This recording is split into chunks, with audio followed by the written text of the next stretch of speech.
Welcome to Pastor's Chat today. Well, today we start a new Psalm, Psalm 52. Now, one of the things you need to remember as you're studying through the Psalms and reading through the Psalms that they're not in any certain order as far as history is concerned. David writes Psalm 51, that one we just looked at, when he confesses his sin of adultery and murder after Nathan the prophet has confronted him.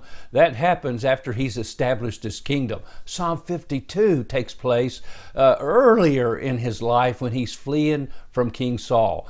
King Saul, at this point, when David writes Psalm 52, has attempted to kill David, to murder David at least 16 times. So David, no doubt, is discouraged, and he heads over the hill toward the Philistines. But before he gets there, he stops to meet with Ahimelech, the high priest at the time at Nob, where the tabernacle was set up during those days. And there he asks for some bread. And even Jesus refers to this in the Gospels, this time that David asked for bread from the priest.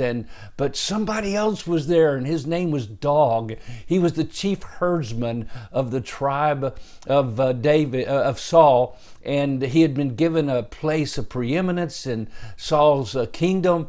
And matter of fact, it's kind of interesting that he is an Edomite. And that's what the title of the psalm says: to the chief musician, a contemplation of David, or a maskil of David. And by the way, Psalms 52, 53, 54, 55, these four Psalms are maskils, you'll find. They go together.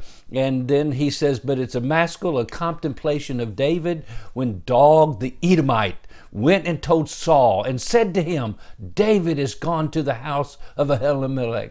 So somehow David had heard about this as he's fleeing to the Philistines, where he only stays shortly, and then he goes to the cave at Adullam, and there he probably writes this psalm, and he is hurting. Everything's against him, it appears. He has a few mighty men around him, but this Doeg has come to King Saul and told him a bunch of things that's going to bring total destruction upon Ahimelech. Matter of fact, he's going to be killed with a bunch of his priest family, and only one is going to, Abiathar is the only priest who's going to escape. You go back to 1 Samuel chapters 21 and 22, and you can read the details that take place behind the psalm. So I'd encourage you to read 1 Samuel 21 and 22, and you'll read the details behind this psalm. And so David is hurting, and maybe he's somewhat angry. And this is maybe what you might call one of his imprecatory psalms. He's asking God to bring judgment. God's looking down. God's not caught by surprise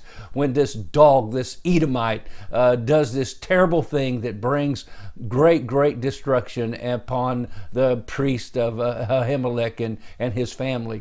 And so David is writing this psalm in a cave, probably at Adullam, as he's fleeing from King Saul. And he says, why do you boast in evil, O mighty man?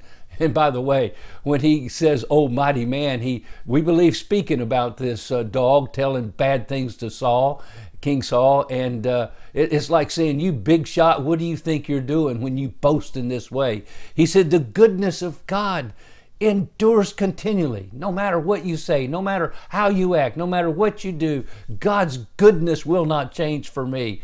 And my friend, as you and I deal with issues in life, and there are people that lie about us, there's people that are deceitful around us, and we see it in so many different cases, in our own family sometimes, in our churches, in our Christian friends, in our circle of maybe people we thought were there to help us, and it turns out one of them is not really a believer, and at the same time they turn against you, and it hurts. And David is going through this time, and you can just sense this empathy in his heart against this Saul, this Edomite, this Doeg. His name is fitly called the Doeg. And but anyway, the goodness of God endures continually.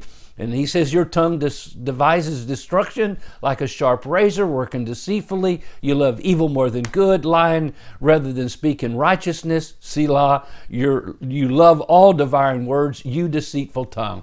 And boy, what a description of so many people today, and a fitting description prophetically of the Antichrist who's going to be setting up his 7-year kingdom during the tribulation period. Well, this is an interesting psalm. Read 1 Samuel 21:22 as we go through it, and we trust you'll be encouraged to realize the goodness of God endures continually. God bless, and have a wonderful, wonderful day.